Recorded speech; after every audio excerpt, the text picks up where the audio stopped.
আমি প্রেগনেন্ট কিনা। মানে কালকে মাকে নিয়ে ডক্টরের কাছে গেছে, ডক্টরের চেম্বারও আমাকে বলছে যে তোমাদের তো 1 বছর হয়নি এখনো বিয়ের, তুমি কি প্রেগনেন্ট? সেটা মানে এই প্রশ্নটা কি চাইছো এটার উত্তর দিতে?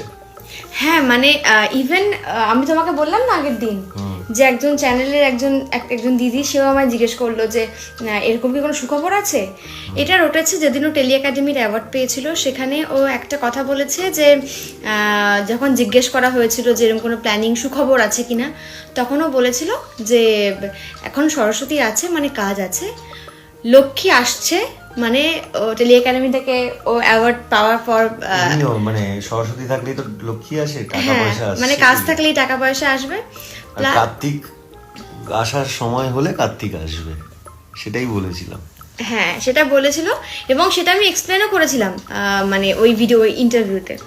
সেখান থেকে সোশ্যাল মিডিয়ায় তো আমার মানে অনেকে কংগ্রেস জানিয়েছে, তার জন্য আমার খুব ভালো লাগা রয়েছে, থ্যাংক ইউ ফর দ্যাট। কারণ যদি সত্যি হতো তাহলে ডেফিনেটলি আমি এখনও খুশি, যদি সত্যি হতো এটা তাহলে আমি খুশি হতাম মারাত্মক রকমভাবে। কিন্তু এটা এমনভাবে স্প্রেড হচ্ছে যে আমার মানে কাজের জায়গাতেও অনেকে ভাবছে আমি প্রেগনেন্ট বলে এখন কাজ করছি না। ডাক্তারের কাছে গেলে তারা জিজ্ঞেস করছে, অনেকেই মানে পেশেন্ট পার্টির লোকজন জিজ্ঞেস করছে তুমি কি প্রেগনেন্ট। সেটা বিশ্বাস করুন, যদি আমার মধ্যে মানে কেউ আসে, আমি যদি কাউকে আমার গর্ভে ধারণ করতে পারি, সেটা আমার কাছে ব্লেসিং। আমাকে জানাবে আগে। হ্যাঁ আমিও জানবো আমি আগে, নিজেই জানি না। তো এটা আমার কাছে ব্লেসিং হবে।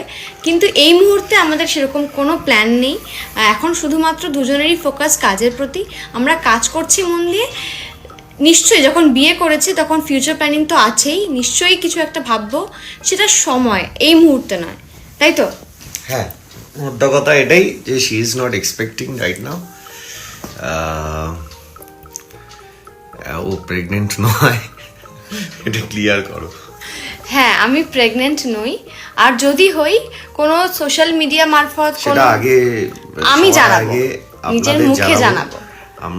আমরা জানবো আগে, তারপর আপনাদের জানাবো। হ্যাঁ জানাবো, তবে হ্যাঁ ডেফিনেটলি যদি কখনো এরকম হয় আমি প্রথম 2-3 মাস জানাবো না, কারণ অনেক সময় হয় তো মানে জানাতে নেই, একটু সন্তর্পণে থাকতে হয়, তারপরে গিয়ে জানাতে হয়, এটা মা ঠাকুমারা বলে থাকেন, তো সেইটা মানবো।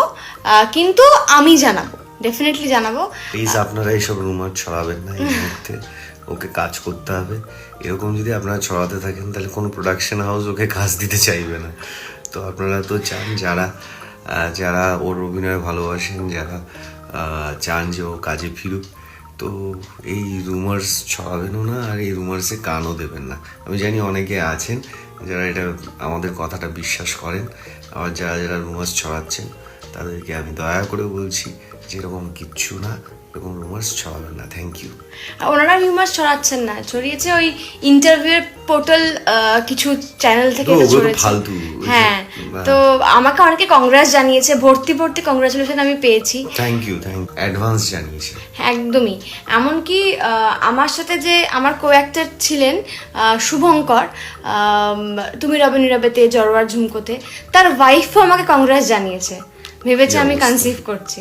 তো এটা খুবই একটা আনন্দের বিষয়। যদি আমি কখনো কনসিভ করি আমি ডেফিনেটলি নিজের মুখে জানাবো। ও আপাতত আমাকে কনসিভ করেছে।